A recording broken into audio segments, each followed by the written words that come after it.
Dice Hechos capítulo 2, versículo 37. Al oír esto, se compungieron de corazón y dijeron a Pedro y a los otros apóstoles: varones hermanos, ¿qué haremos? Pedro les dijo: arrepentíos y bautícese cada uno de vosotros en el nombre de Jesucristo para perdón de los pecados, y recibiréis el don del Espíritu Santo. Porque para vosotros es la promesa, y para vuestros hijos, y para todos los que están lejos, para cuantos el Señor nuestro Dios llamare. Y con otras muchas palabras testificaba y les exhortaba diciendo: sed salvos de esta perversa generación. Así que los que recibieron su palabra fueron bautizados, y se añadieron aquel día como 3.000 personas, y perseveraban en la doctrina de los apóstoles, en la comunión unos con otros, en el partimiento del pan y en las oraciones. ¿Sí? Oremos. Te damos gracias, oh Dios. Preciosas las canciones, himnos también que cantamos. Y ahora la bendición de poder abrir la Escritura, aprender, exponerla, siempre con el deseo de que tu Espíritu la aplique en cada corazón, si no solamente serán palabras vacías que salen de mi boca. Eso deseamos, oh Señor, que obres en el corazón de todos aquellos que están aquí y sobre todo aquellos que aún no conocen al Señor Jesús. Gracias por el bautismo de nuestros hermanos, pero es necesario entender por qué estamos haciendo lo que vamos a realizar en breve, y para eso volvemos a la fuente, a la Escritura. Así que enséñanos, oh Dios, en el precioso nombre de Jesús. Amén. Bueno, la Iglesia del Señor reconoce, practica y obedece solamente dos instituciones u ordenanzas, o ritos, si se quiere también, ¿no? El bautismo en las aguas y la cena del Señor, o la Santa Cena, como quieran llamarlos, ¿no? Uno, el bautismo, reconoce públicamente la unión del creyente con Cristo, su muerte al pecado y su nueva vida en Él. En otro, proclama continuamente la salvación, el Evangelio, la obra redentora de Cristo, su cuerpo entregado, su sangre derramada por nosotros, ¿no? El rito del bautismo, que vamos a realizar en breve, es de iniciación visible en la vida cristiana, señal externa de una realidad interna. Eso es fundamental entender, ¿no? Si no, lo que haremos no tiene mucho sentido. Y obrada ya por la gracia de Dios mediante la fe, ¿no? Romanos 6, Gálatas 3, 27. La cena del Señor es el rito de comunión y perseverancia también, por medio del cual la Iglesia recuerda, participa y proclama el Evangelio hasta que el Señor vuelva. Hoy realizaremos uno de ellos, el bautismo. El próximo domingo, Dios mediante, como lo hacemos una vez por mes, vamos a celebrar la cena del Señor, ¿sí? Ahora bien, sé que este rito que vamos a hacer momentáneamente, ¿no?, puede suscitar cierta animosidad en aquellos que observan la vida de la Iglesia con cierta distancia o con sospecha, ¿no? A lo mejor alguien aquí puede llegar a decir: viejo, estás realizando un rito que lleva casi 2000 años de antigüedad. ¿No crees que estás atrasando un poco? ¿Qué necesidad de hacer algo así? ¿Por qué lo hacen? Bueno, primeramente lo hacemos porque es un mandato de Jesús. Mateo capítulo 28, verso 18 al 20, dice un pasaje conocido: y Jesús se acercó y les habló diciendo: toda potestad me es dada en el cielo y en la tierra. Por tanto, id y haced discípulos a todas las naciones, bautizándolos en el nombre del Padre, del Hijo y del Espíritu Santo, enseñándoles que guarden todas las cosas que os he mandado, y he aquí yo estoy con vosotros todos los días hasta el fin del mundo. Amén. Así que cuando estamos sumergiendo a una persona en las aguas, lo que estamos haciendo es obedeciendo un mandato del Señor. Eso primeramente, ¿no? Ahora, no andamos nosotros como iglesia por la vida bautizando así porque sí, ¿no? Por supuesto que no. ¿Por qué razón? Bueno, no lo queremos hacer como para cumplir quizás mejor el mandamiento, o mostrar que la obra en Chivilcoy avanza, o animar a la persona como para que no se retire de la iglesia. Entonces te bautizo, no. Eso es peligroso y ha hecho mucho daño al individuo que se bautizó y a la iglesia también. Porque por tomar a la ligera el bautismo, el daño fue hacer creer a mucha gente que eran creyentes solamente por cumplir el rito, cuando verdaderamente nunca habían nacido de nuevo y nunca conocieron al Señor Jesús y todavía estaban muertos en delitos y pecados. Hay un requisito, hermanos, previo, antes del bautismo, que el candidato debe expresar en su modo de vida. No sé si lo notaron aquí en el texto de Mateo 28 que leí, pero Jesús no dice simplemente bauticen, sino haced discípulos bautizándolos. Es decir, el bautismo presupone discipulado. Por lo tanto, solamente debemos bautizar a creyentes. Y ser discípulo no es solo haber tenido una experiencia religiosa, sino haber respondido al llamado de Cristo con fe y obediencia también, ¿no? Por eso, como mencioné, solo creyentes deben ser bautizados. Y eso implica algunas cosas que veremos hoy, ¿no? Ahora, yo entiendo una cosa también, hermanos. Sé que el filtro que podamos hacer nosotros como pastor y como iglesia es imperfecto, ¿no? Somos hombres. Y puede pasar un gato por liebre, ¿sí? ¿Me entiende la metáfora?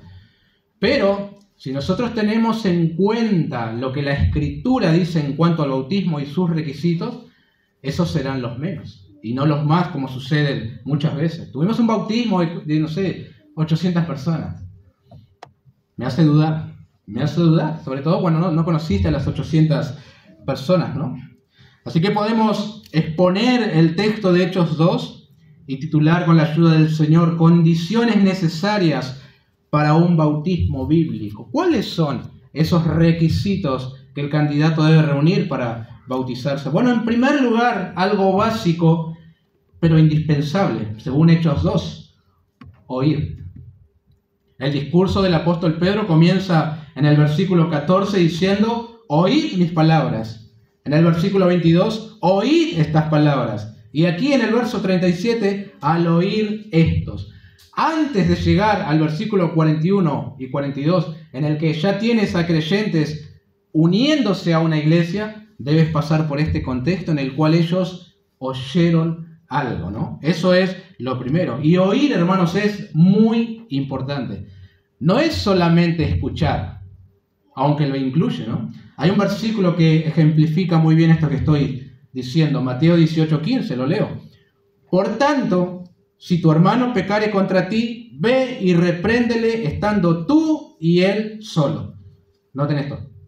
Si te oyere, has ganado a tu hermano. No se trata solamente de que te escuche, sino de que preste atención, entienda, crea y responda en obediencia. Lo mismo sucede cuando escuchas el Evangelio. Es necesario que oigas con atención, entiendas el mensaje, creas y respondas con obediencia.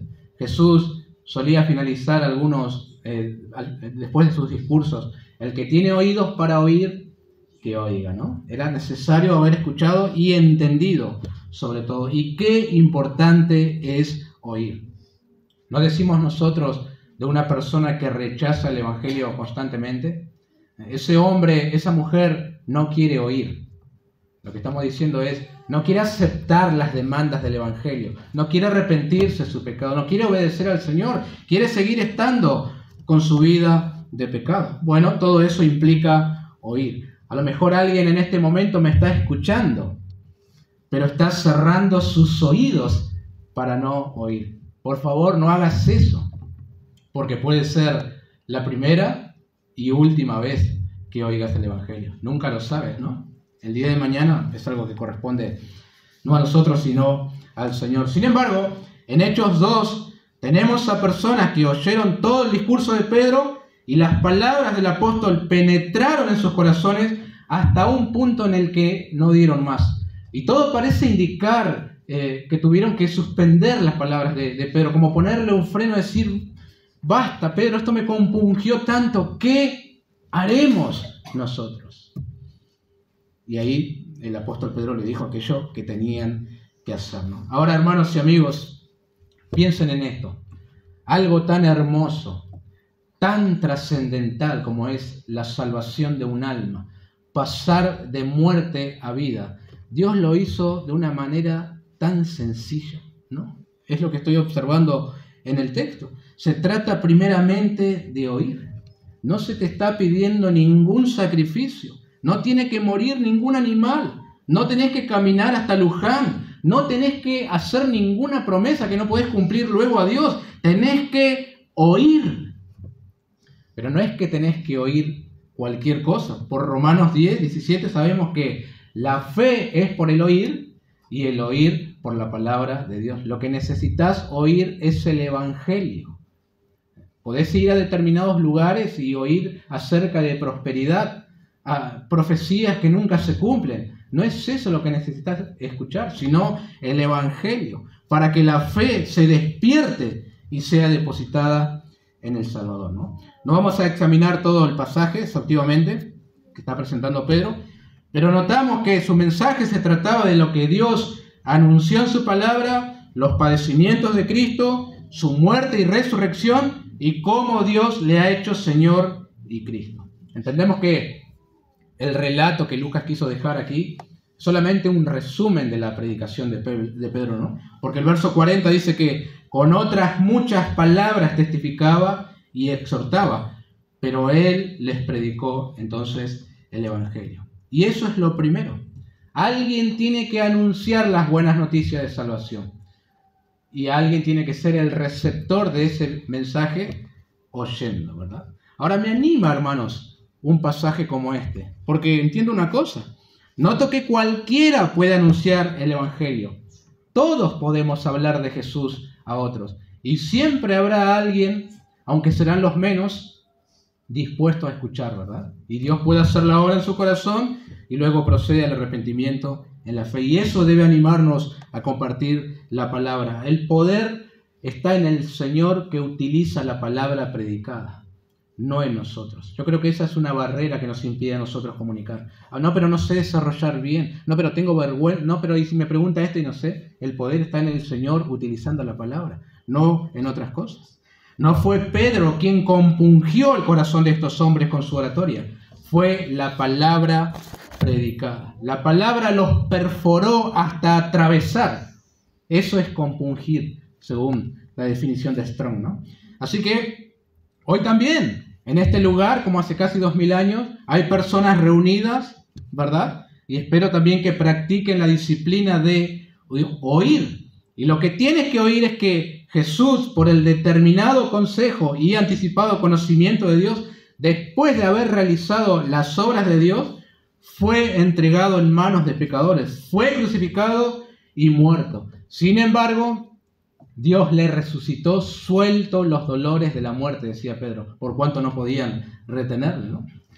Era imposible que fuera retenido por ella. Luego de haber resucitado de entre los muertos, fue saltado a la diestra de Dios y fue hecho Señor. Eso fue básicamente, en resumen, lo que Pedro predicó en esa oportunidad. Pero quiere decir tanto, si comenzamos a profundizar el mensaje de Pedro, quiere decir que Dios es veraz y las Escrituras confiables, ya que Pedro está anunciando algo que se está cumpliendo, ¿verdad? 700 años atrás Isaías había hablado de esto y he aquí su cumplimiento. Eso me dice a mí que la Biblia es confiable, puedo ir con toda confianza a ella.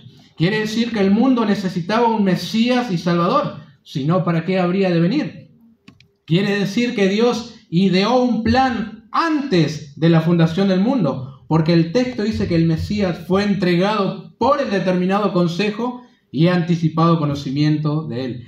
Quiere decir que la relación del hombre con su Creador estaba rota, y está rota si no conoces al Señor, y necesitabas un mediador que lo reconciliara, ¿no? En resumidas, quiere decir que estás mal, que el pecado te afectó y tu relación con Dios está explotada, por así decirlo, ¿no?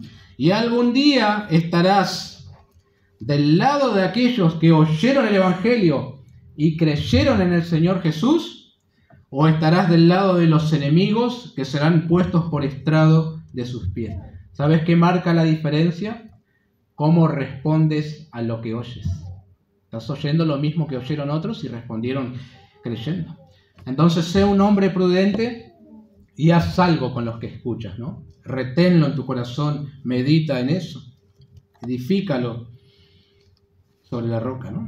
Eso es aquello que estos hombres oyeron. y los presentes en este lugar también tienen que oír, ¿no? Así que el primer requisito para pasar por las aguas del bautismo, porque eso es lo que vemos que sucede aquí, es oír el Evangelio. Bueno, un segundo requisito para un bautismo bíblico, ya que has oído, ahora debes arrepentirte y creer en Jesús. Noten el versículo 38, volviendo a Hechos 2. Pedro les dijo: arrepentíos y bautícese cada uno de vosotros en el nombre de Jesucristo para perdón de los pecados, y recibiréis el don del Espíritu Santo. Un versículo atrás, en el 37, la audiencia está compungida y preguntó: ¿qué haremos? Y aquí Pedro da la respuesta: arrepiéntanse. Eso es lo primero que dice, ¿no? Ahora, esta demanda no es nueva. Pedro no fue el primer individuo que está pidiendo a la audiencia que se arrepientan. De hecho, esa audiencia religiosa judía está acostumbrada a escuchar semejantes palabras. Los hombres de Dios en el Antiguo Testamento y aún el mismo Jesús ya hablaron de eso. Los profetas en el Antiguo Pacto solían amonestar al pueblo: arrepiéntanse, vuelvan a Dios, dejen los ídolos. Por ejemplo, Ezequiel dice: convertíos, en capítulo 18, convertíos y apartaos de todas vuestras transgresiones, y no os será la iniquidad causa de ruina. Echad de vosotros todas vuestras transgresiones con que habéis pecado, y haceos un corazón nuevo y un espíritu nuevo. ¿Por qué moriréis, casa de Israel? Porque no quiero la muerte del que muere, dice Jehová el Señor. Convertíos pues y viviréis. Sabemos también lo bien que hizo la ciudad de Nínive ante el mensaje del profeta Jonás. Se arrepintieron, ¿no? Bueno, eso es lo que está pidiendo Pedro también aquí. Luego abrimos las páginas en el Nuevo Testamento. Tenemos a Juan preparando el camino del Señor y diciendo al pueblo: arrepentíos, porque el reino de los cielos se ha acercado. De hecho, su bautismo era un bautismo de arrepentimiento también. Jesús, cuando inicia su ministerio de predicación, el mensaje era: el tiempo se ha cumplido y el reino de Dios se ha acercado. Arrepentíos y creed en el Evangelio, ¿no? Luego llegan los apóstoles. Pablo está en Atenas en Hechos 17, pero Dios, habiendo pasado por alto los tiempos de esta ignorancia, dice él, ahora manda a todos, en todo lugar, a que se arrepientan. No ha cambiado el mensaje, es lo mismo que estamos predicando hoy. Pedro también está haciendo lo mismo ante una multitud que ahora siente un peso abrumador por haber rechazado a su Mesías. Hay que arrepentirse para bautizarse y para ser salvo, ¿no? Ahora, a lo mejor necesitamos una definición bíblica, sobre todo, de qué es arrepentirse, ¿no? Por ahí lo damos por sentado y no estamos en lo correcto. Bueno, según algunos diccionarios léxicos, definen el arrepentimiento como pensar diferente, reconsiderar, moralmente sentir compunción, cambiar de actitud, cambiar la manera de vivir. Es decir, no es solamente un pesar por las cosas que hiciste mal. Eso no es arrepentirse. No es solamente derramar algunas lágrimas de remordimiento. No es solamente confesar algunos de tus pecados más groseros y los que crees que fueron menos inofensivos, de alguna manera lo dejas allí. Y no es solamente decir como Faraón: he pecado, ¿no? Es un cambio de mentalidad que promueva un cambio de vida en el nuevo camino que comienza, ¿no? Porque, ¿qué sentido tiene llorar, lamentarse por algo que hiciste mal cuando seguís viviendo de la misma manera, ¿no? Eso no es arrepentirse. Arrepentirse implica un cambio de vida. El arrepentimiento bíblico y verdadero es cambiar. Alguien dijo algo parecido a esto: si el arrepentimiento no produjo un cambio de vida, entonces fue solo un teatro, ¿no? Y creo que estaba en lo cierto. Y también debemos tener cierto cuidado, hermanos, cuando hablamos de arrepentimiento. En palabras del pastor Pérez Millo, porque a lo mejor algunos piensan: uy, pero tengo que llorar, tengo que lamentarme, tengo que hacer penitencia. Dice Pérez Millo: este mal entendimiento, de lo que es el arrepentimiento puede conducir a la gente a medir la validez de su salvación por la intensidad de la angustia que la precede o la acompaña.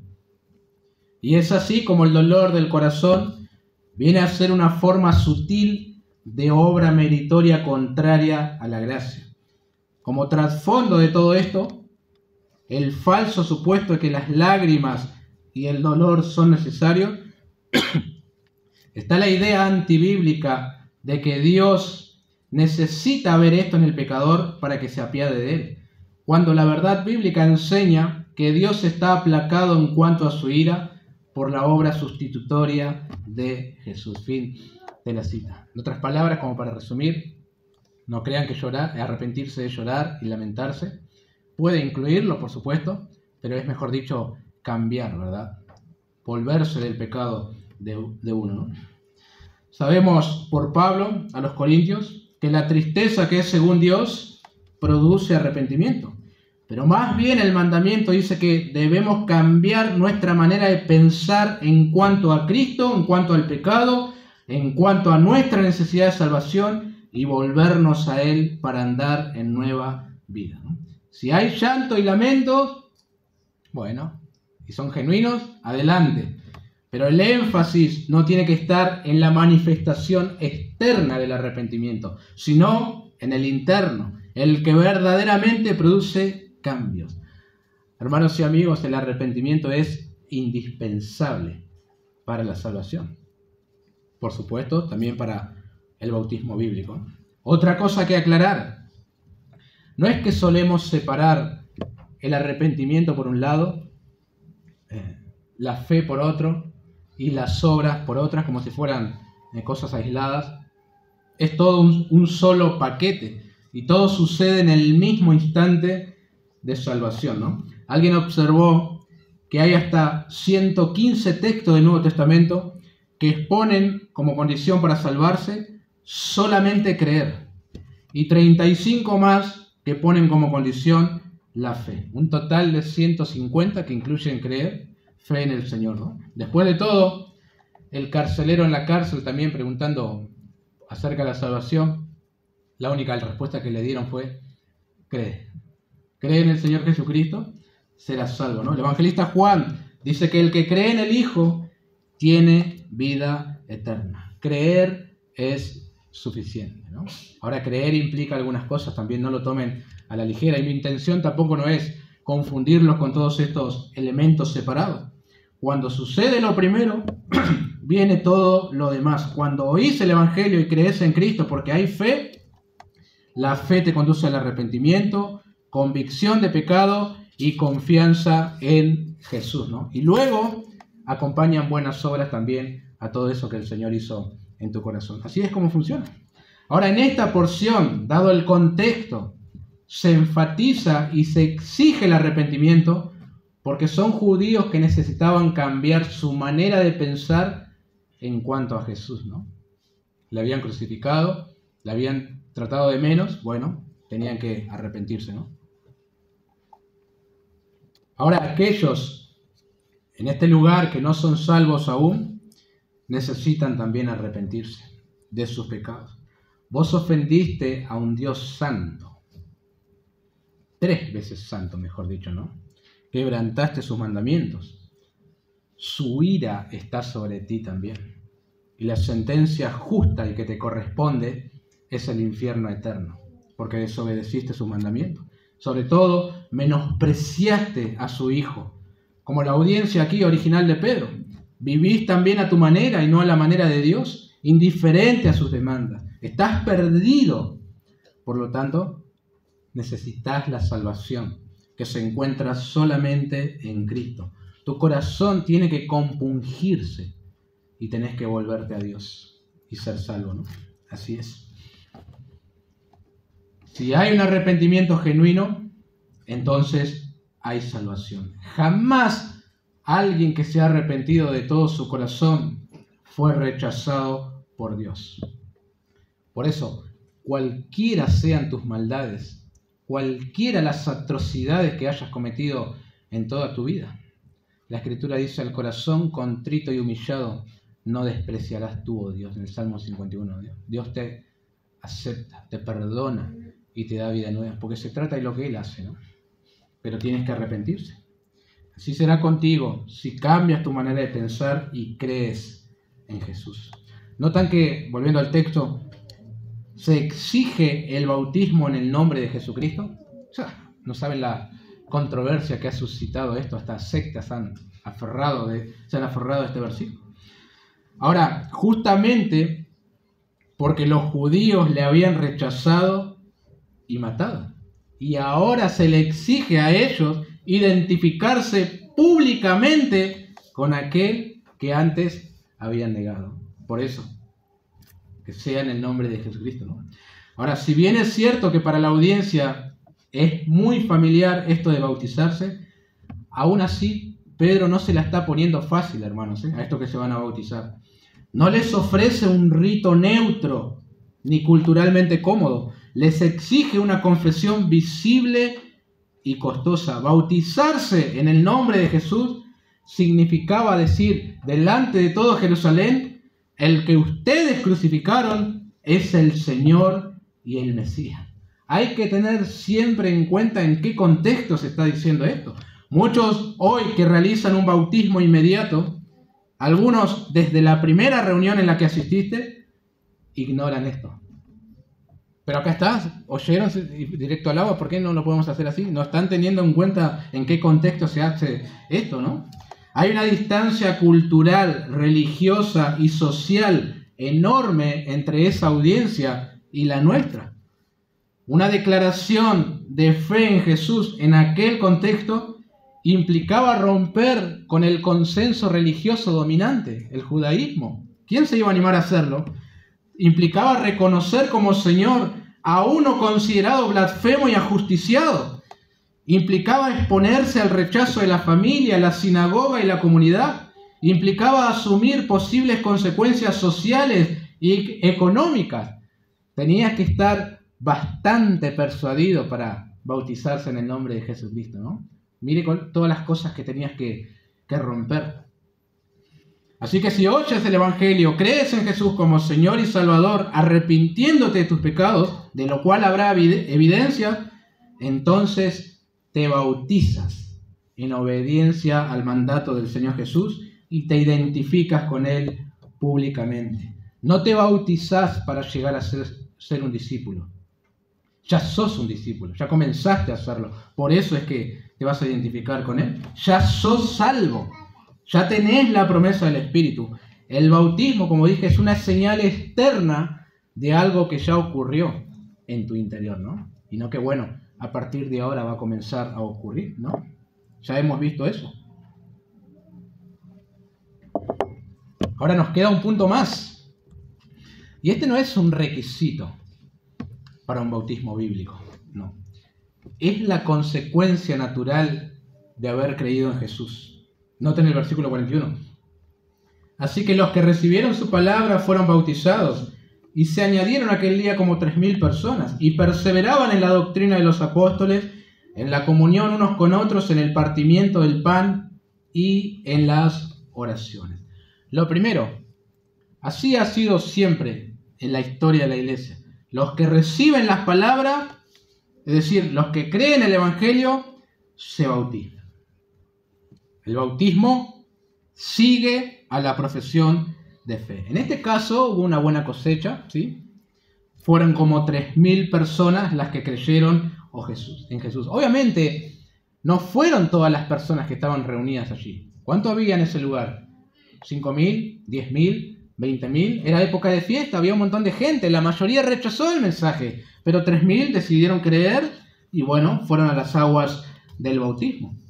Ahora, aquí comienza a verse algunas cosas interesantes en cuanto a la comunidad de fe. Se añadieron como 3.000 personas. ¿A qué se añadieron? ¿A una idea?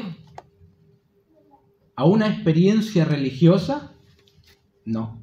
El texto presupone que se añadieron a algo ya existente. Se añadieron a la iglesia, a la comunidad de creyentes en Cristo Jesús. Y por supuesto, nunca fue el diseño divino que un creyente viviera su fe de manera aislada o independiente, ¿no? Desde el comienzo, el diseño divino ha sido un pueblo. no creyentes aislados, un pueblo. Por eso cuando Lucas dice que se añadieron, está afirmando que esas personas fueron incorporadas a una comunidad concreta, visible y reconocible. Hermanos, esto nos muestra que la conversión genuina siempre tiende a la comunión, nunca al aislamiento, ¿no? Y el bautismo bíblico conduce naturalmente a la vida de iglesia. No hay en el Nuevo Testamento la figura del creyente que confiesa a Cristo, pero vive alejado del cuerpo de Cristo. Si lo hay, es para referirse a alguien que está apostatando de la fe, que se ha alejado al Señor, ¿no? Por eso el bautismo no es solo una declaración personal de fe, sino un acto de incorporación. Aquí Santiago y Cintia no solamente están diciendo a través del bautismo, creo en el Señor Jesús, también están diciendo ahora, este es mi pueblo, esta es mi comunidad, esta es mi congregación, y se unen a ella. Así es como funciona, hermanos. Y esto es una verdad muy necesaria para la iglesia contemporánea.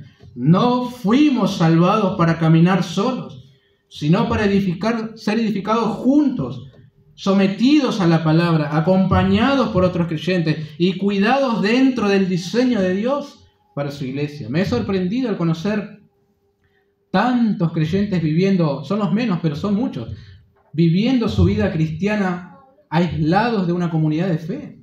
Eso es una imposibilidad, no es bíblico eso es estar caminando en el error y es peligroso también para la vida espiritual de uno.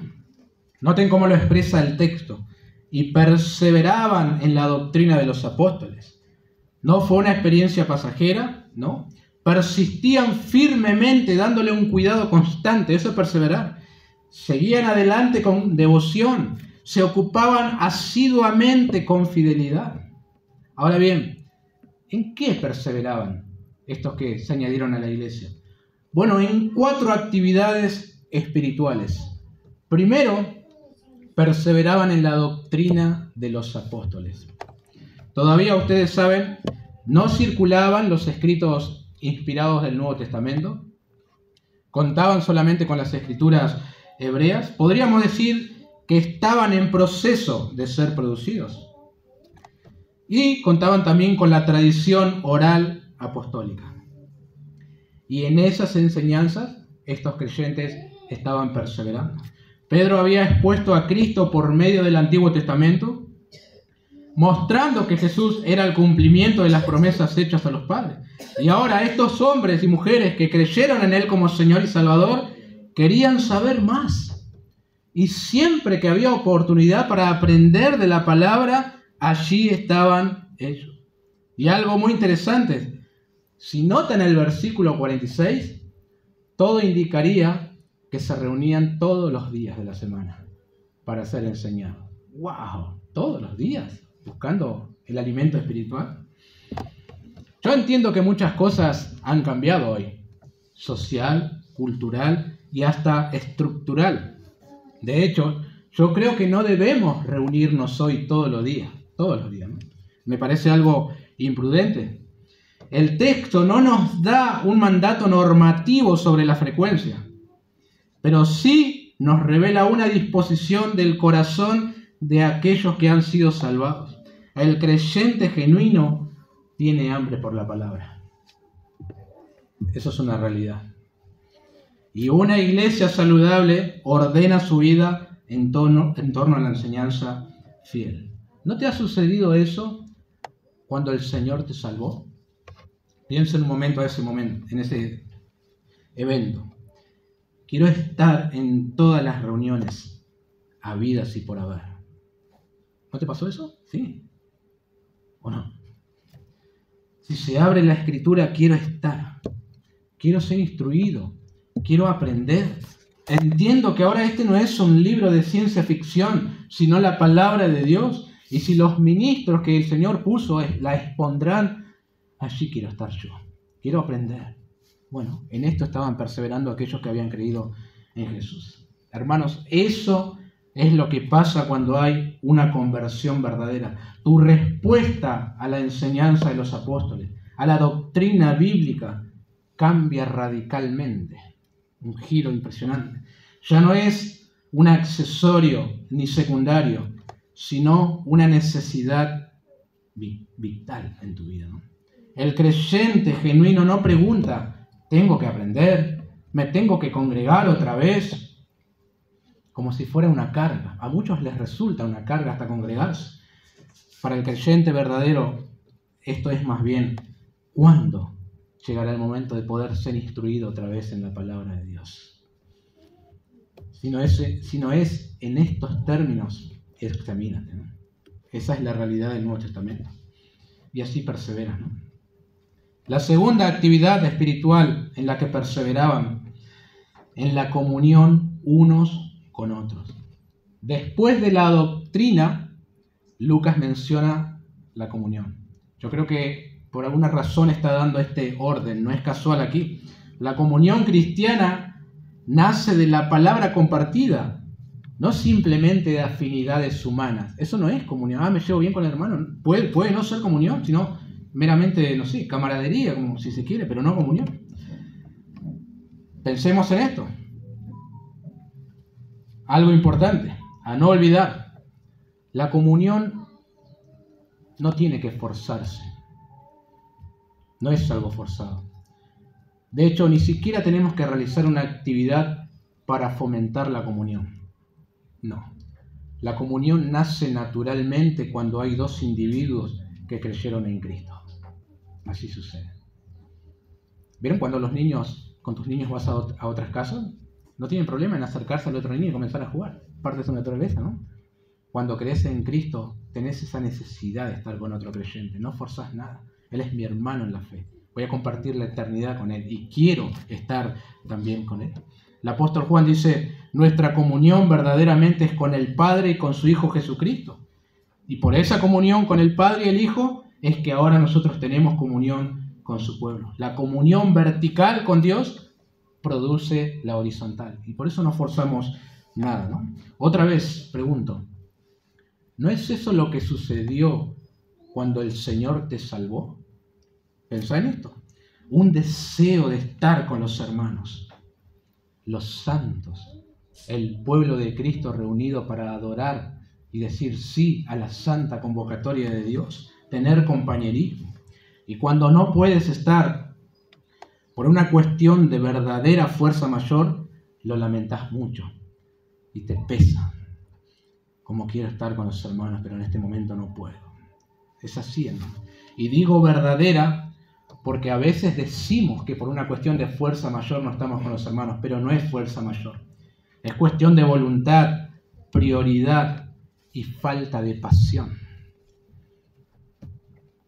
El apóstol Juan dijo en 1 Juan 3:14, sabemos que hemos pasado de muerte a vida en que amamos a los hermanos. El amor por los hermanos y el deseo de tener comunión con ellos no es causa de salvación, pero sí es una de sus señales. ¿No querés estar con los hermanos? Yo lo puedo afirmar, vos no sos salvo.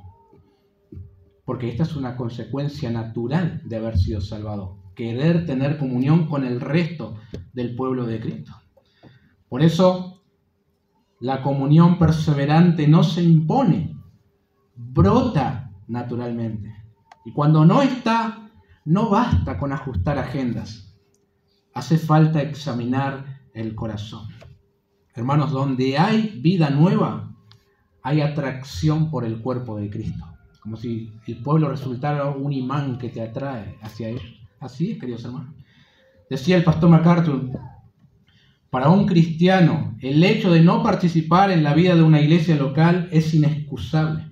Es más, aquellos que deciden separarse son desobedientes a la orden directa de la Biblia.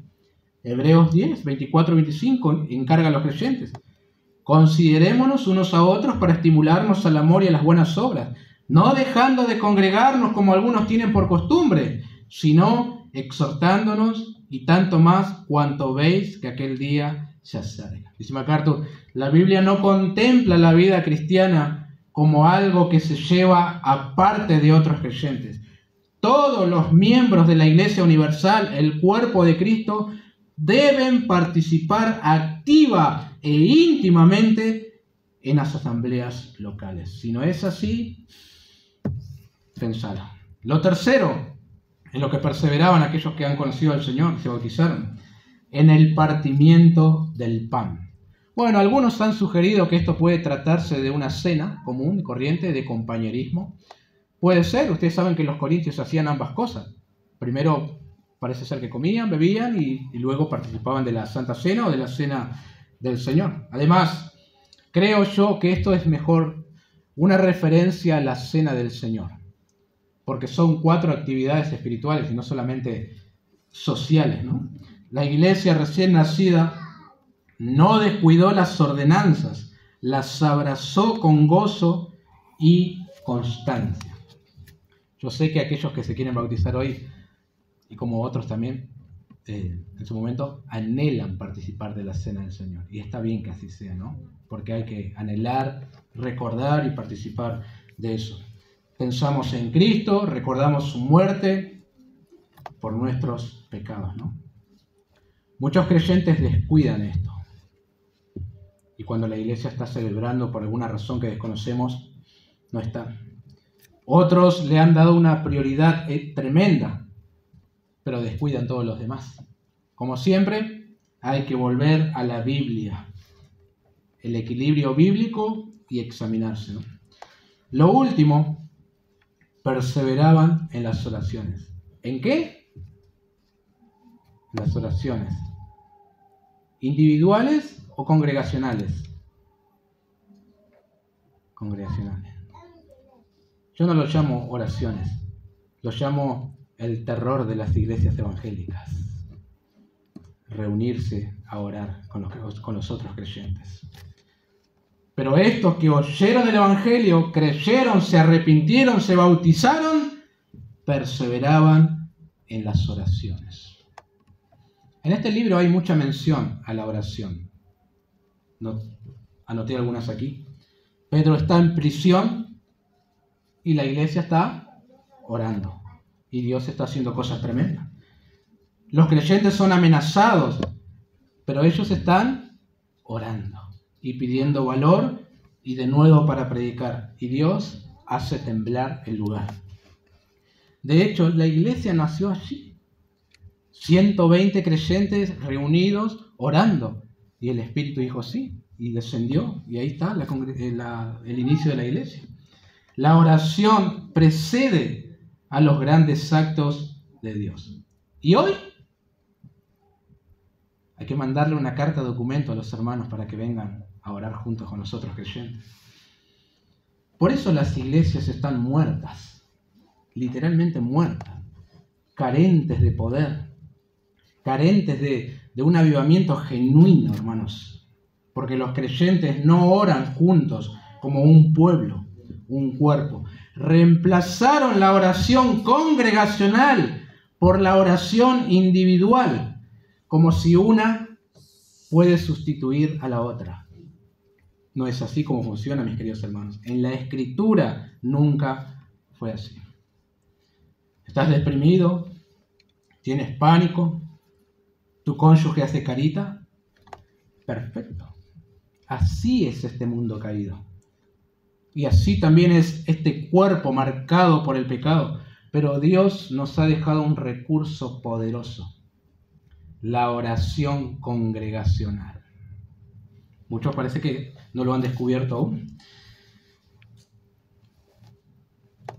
Eso es lo que vemos una y otra vez en el libro de Hechos, ¿no? La iglesia no ora solo cuando todo está bien, sino precisamente cuando todo tiembla. Y no ora cada uno por su lado, sino como un solo pueblo, reconociendo que la respuesta no está en ellos, sino en Dios. Ahora bien, hermanos, para ir finalizando, estas 4 actividades espirituales fueron la consecuencia natural de haber creído en Jesús y experimentado la salvación. Hoy nosotros no bautizamos inmediatamente a alguien dice creer en Jesús o experimentó la salvación, no. Ya expliqué, hay un contexto religioso, social, cultural diferente, pero para bautizarse, la iglesia necesita ver esto en ti. perseverar en la doctrina de los apóstoles, en la comunión unos con otros, en el partimiento del pan y en las oraciones. Así tiene que ser, mis queridos hermanos. Si no, no. Digo más, aunque ya te hayas bautizado, aquí a lo mejor, no sé, el 95, 98% se ha bautizado. Aunque ya te hayas bautizado, pero si estas evidencias que estás viendo en Hechos capítulo 2 no están en ti, hay un problema grande allí. Hay un problema serio. En el mejor de los casos, concediendo el beneficio de la duda, has perdido tu primer amor. Puede ser, has contristado al Espíritu Santo. Puede ser también. O estás viviendo engañado. También es una posibilidad. En el peor de los casos, todavía estás muerto en delitos y pecados.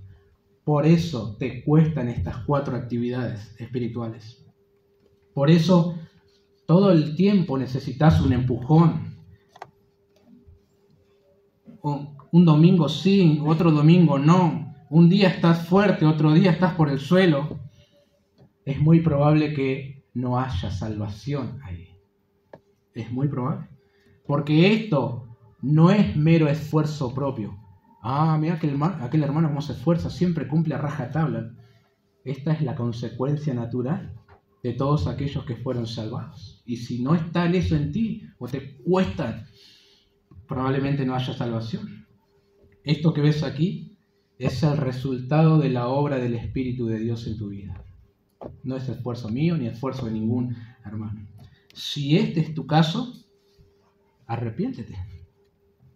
Vuelve a Cristo si te has alejado de Él. O si no le conoces, pide perdón al Señor. Y anda en vida nueva. Es la obra que el Señor puede hacer en tu corazón, ¿no? Bueno, que el Señor nos ayude, ¿no? Oremos. Gracias te damos, oh Dios, por la Escritura, inspirada, infalible, inerrante. Gracias porque funciona como un espejo que nos muestra nuestra condición delante de ti para arrepentirnos, para tener seguridad, para gozarnos, para lo que fuere. Señor, necesitamos que tu Espíritu aplique la palabra en los corazones. Salva, oh Dios, a aquellos que en este lugar no son salvos. Que tu Espíritu conduzca al arrepentimiento también a aquellos que están viviendo en tibieza espiritual, ignorando estas cosas que hemos visto hoy. Obra en ello, oh Dios. No hay que forzar nada, no hay que amenazar,